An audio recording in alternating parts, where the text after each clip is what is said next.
The Fargo Five. I am Conrad Fargo. This is the city of frost and fire. You are going to discover the authentic stories of the extraordinary people that define our north of normal metro.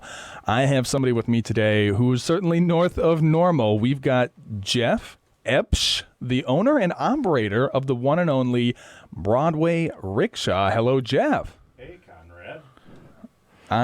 This is getting to be a habit, my wife pointed out. I had you turned up, but I didn't have you turned on. Let's try that one more time.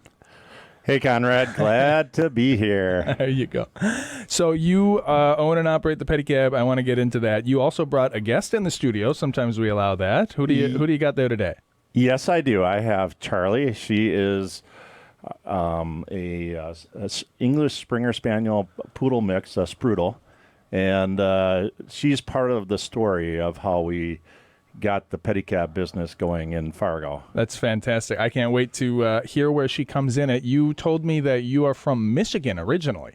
Yes, that's correct. The Upper Peninsula of Michigan. And then, so that's connected to the Great Lakes, which I saw, right? Am I correct? Yes. I didn't know anything about the Great Lakes until just a couple of years ago. I went to Chicago for the first time. Holy cow. It is just absolutely beautiful, right? It is. I imagine it's just as beautiful on the other side. It's straight. This part is actually straight north of Chicago. It's the beautiful part of Michigan. Okay. Okay. Yeah, Michigan is split in half, isn't it? It is. Yeah. And they call us Upers. Okay. Upper Peninsula and Lower Peninsula. Okay. So there's a big rivalry between Upers and Trolls, we call them, because it's below the bridge. Yeah. The Mackinac Bridge. Okay. Off the air, I want to ask you more questions about Michigan. So I've got a lot of love after I went to Chicago, I fell in love with Chicago so much, but I could never live in Illinois. So I've been looking into Wisconsin a lot, but maybe I want to be a Uper someday. I think you do. I don't know. Well, at least you got to visit, especially this time of year with the fall color change. Yeah. And a lot of streams and fishing and hunting and beautiful waterfalls. All that proximity to Chicago, all that beautiful waterfalls and water. What made you want to come to Fargo, North Dakota? That's a long story. And that's what we're here for. We got time. Go ahead. Well, it gets back to all the way to 2012. Somebody that I had worked with. I'm an engineer by trade. Okay. And things were kind of slow in Michigan, and somebody I had worked with previously, he made the move to Stanley, North Dakota, working for Bros Engineering. That's way out west, right? Way out west. Yeah. And you, what kind of an engineer? Civil engineer. I work for Moore Engineering. Oh, sure. In West Fargo. Yeah. Yep. All right. Okay. And so you moved out west with him because that's where the money was. Yes. Yeah. So our whole family, my wife and our three sons, which were they were, I forget which age they were in, elementary and middle school. We made the move out there in 2012. How young was your youngest? Let's see. So he was born in 2001, so he would have been 11, just turned 11. Oh, your youngest was 11. Yes. Okay, so you weren't. There's no diaper change or anything. I've No. got a 5-year-old, a 3-year-old, and a newborn. So I'm trying to contextualize. I can't imagine uprooting and moving. I mean, so you guys go way out west because you secured a job there. Yes. And that was 2011. Yes. And so you're there for like 10 years. So it was actually 2012, and then in 2017, I decided to make a job change, and I went to work for Cass County Highway Department, working on the diversion project from 2017 to 2018. Well, what prompted that? I mean, why not go back to Michigan? There just wasn't jobs there at that time yet. A former coworker in Stanley had moved to Fargo and was working on the project. He told me about it, and I was like, oh, I'd love to work on a big project like that. Is that really common in engineering, that you guys are so networked and following of each other? Because it sounds like going out west, you were following a friend, and now you're following another friend. Is that a you thing, or is that an engineer thing? It's somewhat of an engineer thing and somewhat of a me thing. Okay. All right. And so you come out to work on the diversion. Yep. And then in 2018, my previous company said, Jeff, we really need your help. Can you come back? To Stanley. To Stanley. And my youngest son was in his last year of high school. And I was tired of traveling back and forth, being here during the week and going back home on the weekends. Yeah. So I went back to Stanley, and then 3 years after that, in 2021, our youngest son had already graduated. Everybody's moved out of the house. There wasn't anything anchoring us to Stanley, even though we loved living there. Yeah. And I love Fargo. Yeah. And so we decided to make the move to Fargo in spring of 2021. What's the population like in Stanley? Is that roughly between 2,200 and 2,500? I mean, that's a small town then. It's a very small town. I mean, do you even have a Walmart? No, but we have a Dollar General and a Cashwise. And that's only because of the oil boom. Yeah, okay. And so, and then you decided to come and stay in Fargo. But why not go back to Michigan? Just because you wanted to stay in proximity? The rest of your family's in North Dakota? And I love More than Fargo. Michigan? Well, I love them both, and the job opportunities are much greater here in North Dakota. Are they really? They were for me. Okay. So you decided, your kids are all graduated, you say, let's just settle in Fargo. Well, and two of them were staying in Fargo. Okay. Two of our sons were, and then my youngest was going to the University of Jamestown. So Fargo was a logical location. We love Fargo. And so what is it about Fargo? I mean, like I say, I've got my eyes elsewhere. I fell in love with those lakes. I mean, that lake. I mean, that water. Yeah. I mean, it's just so big and on top of a metro. I mean, why Fargo? What made you choose? I love the people here. It's it's a big city, but it's a small city. Yeah. And it's like the downtown is so active. I mean that I grew up in a rural area. I grew up on a farm, and I never thought I would like the downtown nightlife. And with my business, which we'll get into, that's the heart and soul of it, is in the downtown. Yeah, and so when did you start? So we already kind of spoiled the ending a little bit, that you've got the rickshaw business. Yep. When did that start? Okay, so spring of 2021, my wife, we had a dog that passed away, and I heard your story about your dog passing away in December of 2020, and she was pregnant with puppies too. Oh. It was very sad. I'm so sorry. So finally, after getting over the grieving process, we still had another dog, and then I said, "Hey, let's get another dog." So we've been Springer Spaniel family for years, and my wife wanted to get something that didn't shed. Okay. And so she searched around, and she found a puppy, Charlie, that I have with me, down in Charleston, South Carolina. About a fourth of the price to get it locally. Yeah. So I said, hey, let's take a little mini vacation down to Charleston. Yeah. We flew down there. And are you still working as an engineer at the time? Yes. Are you still working as an engineer now? I was working. Yes, I am. Okay. That's fine. Yeah. So you guys go down to South Carolina. I'm just trying to get a big picture of Yeah, all the things I was you got working going on. at Bros Engineering, but I was planning to move to Fargo. Okay. Hadn't told the employer yet. You hadn't moved. Well, we hadn't moved. We were in the process of moving. And we went down to Charleston, pick up the puppy. I'm in Old Town Charleston, and I see these bike taxis running up and down. Huh. I thought, Fargo is flat. You need to be flat. Fargo's got an active downtown nightlife. Yeah. That'd be kind of cool if we had it here. Well, and so why don't we, because I think, you say rickshaw, maybe not everybody knows what that is, or even bike taxi. Why don't you explain a little bit what it is that you were seeing? What is it that they were doing down So it's, a lot of people call it a carriage. I'll hear customers say, I'm in the carriage or I'm in the bike. So you're pedaling a bicycle. Yeah. And there's a seat in the back, a bench seat. The first one I started out with had a single bench seat, can haul 2 people. And then the other 2 that I own have double bench seats. They'll hold 6 people.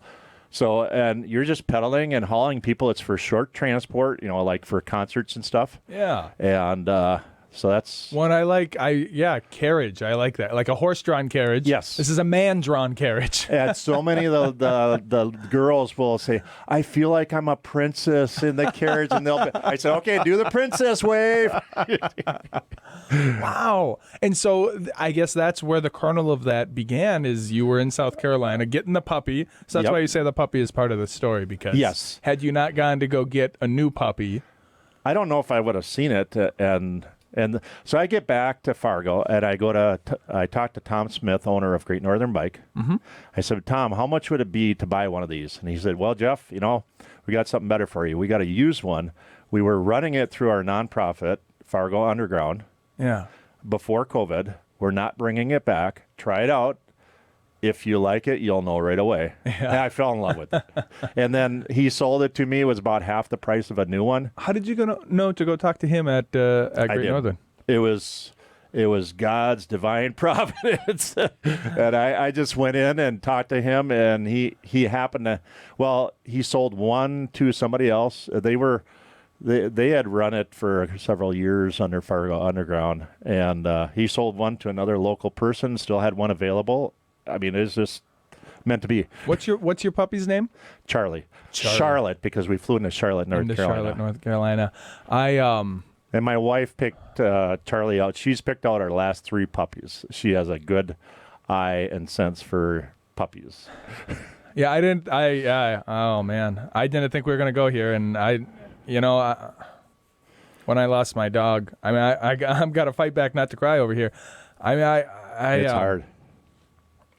That relationship is, when you have children, hopefully, God willing, you outlive them. But when you take in those dogs, you're guaranteeing almost, that you're gonna see them. And with my puppy, the whole time, and that's kind of my curse. I'm very forward looking, and so for years I was like, she ain't gonna be here forever, and I would always, and then it came, and I ugly cried. I mean, I just bawled. I mean, I've never cried so much in my entire life. I mean, I don't know that I could ever do that again, but you can. Well, and so this ties in. So, I have a client who, I don't know, I think she watches the show. She's seen a couple shows. I'm going to send a clip to her because I'm talking about her. She loves rats, actually. She raises rats. Yeah, a little peculiar, but to each their own, and they love their rats. And, she's gone through dozens of them, it sounds like. And it sounds like, she really loves those rodents as much as you and I love our dogs. Wow. But she goes through so many of them. I'm like, how do you find the strength? Where do you do that? And she says, well, it's hard, but that's the natural course of their life. And if when I lose one, it creates the opportunity to meet the other. And so as much as I love my first one, I love my second one, with each one, it's not like I'm ending their life. She's, it's kind of how she phrased it to me. She's like, they're going to live and die all on their own. I either can be a part of them or not, and then when one moves on, I can go on to another one. I had never had it phrased that way. And the reason I bring all that up is it connects so much with your story here. Yes. If you had, it was so tragic that you lost the one with puppies, but through that loss and through all of that, you were able to not only meet Charlie. Not only meet Charlie, who's a good puppy, right? But started your whole pedicab, the only pedicab in Fargo. Yeah, in North Dakota and outside of the Twin Cities. Wow. Oh, wow. Now you're making me turn gears. We might be having a lot of conversations. So, I really want to back into that. Sorry for that tangent on my puppy. No, but I love it. I love it. What is it that, so you saw them running up and down, and instantly you were like, I could do that. Like, what was your where did that? Okay, so I have always had a love for cycling. Okay. And it started with a financial hardship in college. Okay. I was in a few too many traffic citations from accidents and stuff, and I couldn't afford insurance. So I went to Michigan Tech University, which gets, you would think Fargo winters are hard. It's super hard in terms of snow. Yeah, because of the moisture. Yes, lake effect snow. Yeah. And I'm like, okay, well, when mountain bikes first came out, I bought a mountain bike. And in 1989, I bought a Schwinn. And just a very old, heavy Schwinn, and I rode it back and forth to... I was born in 1986. Okay. I didn't realize that mountain bikes are... I don't know when the first one came out, but they weren't really popular at that time. Sorry to make you feel old. I'm old. I'm 56, so I'll be 57 next month. Well, that's not that old, though. Wow. 20 years make that all that difference, though, huh? I'm 38, so... Okay. So you buy... through my bachelor's and master's degree at Michigan Tech, I rode back and forth year-round... Graduated with my master's in '94. Of course, when I met my wife, I borrowed her car a lot. Anyways, and then we had kids, and I took a break from biking. And in 2011, another financial hardship. I took a lower paying job. I got let go of a previous job, lower paying job, had to cut costs. I'm like, I'm going to go back to biking. Yeah. So I bought a fat tire bike so I could bike year round. And I've been doing that year round since 2011. So you're the crazy guy out there in the middle of the winter. Yes. Yes. Yeah. And so I had a passion for biking, and I love long bike trips. And so here we are. I see this guy biking. I'm like, maybe I could do a business with this. That's really cool. I'm going to try it. So instantly, it just clicked for you. Yep. You went, aha, I'm going to do this. Yes. And so then you came back to Fargo. Yep. And had you laid roots here yet? Had you bought in a house or where? No, we were in the process of moving, and we had a house in Stanley. My wife came down first, and she moved in with our oldest son, in an apartment in Osgood. And he had been there since 2018. And so we had a 3-bedroom apartment down there that we shared. And then I stayed back, and I got the house ready for sale. And then in June of 2021, I moved down. And that's right when I started at Moore Engineering, and that's when I started the pedicab business. So you're working full-time as an engineer. So like by day, I mean, I have a couple engineer friends. It's not, it's a brain job. I mean, you can't be an idiot, and you know what I mean? But I feel like pedicab, I mean, you just got to push the pedals, right? So that's got to be a lot of hot and cold there. It is. Or am I sullying the good name of pedicab work? It's the perfect contrast because engineering, let me tell you, clients do not love paying you. Pedicabs, they love paying you to take them and save a few steps. So I get that. Yep, and it's just I get that. It's such a fun. I didn't know that being an engineer, you're a geek. You're not really a people person. I didn't know that I would love it so much. Yeah, because so you would definitely consider yourself an extrovert now. Yeah, I was always a little bit of an extrovert, but definitely an extrovert now. Okay. Yeah. And so so you get the idea, you buy the house, you're here, you talk to the guy at the bike shop here. Shout out to Great Northern Bike, Tom Smith. So you talk to him, he says, I'll hook you up. So what's the process? You go to where he is and take the bike, or the bike's at your house? What's your first day? What is that even... Like, what's that? So it was really cool because he allowed me to leave it in the outdoor enclosure right next to the Amtrak station. And downtown. Downtown. Yeah. As I didn't have to house it anywhere. Yeah. Eventually, so that's later in the story. Yeah. Anyways, so the prime opportunity that I started out with, which is still our bread and butter, and it starts up in March and goes through November, is late night, bar time, Friday night, Saturday night. Starting about 10:30, 11 o'clock at night and going until 2:30 or 3 in the morning. So when do you sleep? Yes. Yes. Friday, I take off my button-down engineer shirt. I throw on that's my outfit. I'm wearing a Western shirt, a cowboy hat, and cowboy boots. That's my outfit that I wear when you're out when partying. I'm pedicabbing. Yep. And so I throw that on. I head out about 9:30, 10 o'clock. And I'll get home 3, 4 in the morning, and then I'll do it again on Saturday night. So you're sleeping all day Saturday? Well, no, I'm still wired, and I get up early Saturday, but Sunday is a day of rest. Yeah. I go to the late church service because I'll can. bet. Yeah. You're just built differently than I am. That's for sure. I was never like this. I always went to bed at 10, 11 o'clock at night. I never knew that I had it in me. But first of all, you can't fall asleep riding a bicycle in the Fargo cold. That's true. That's true. And you can't fall off the bike. It's a 3-wheel, So. No, what was it like when you had children?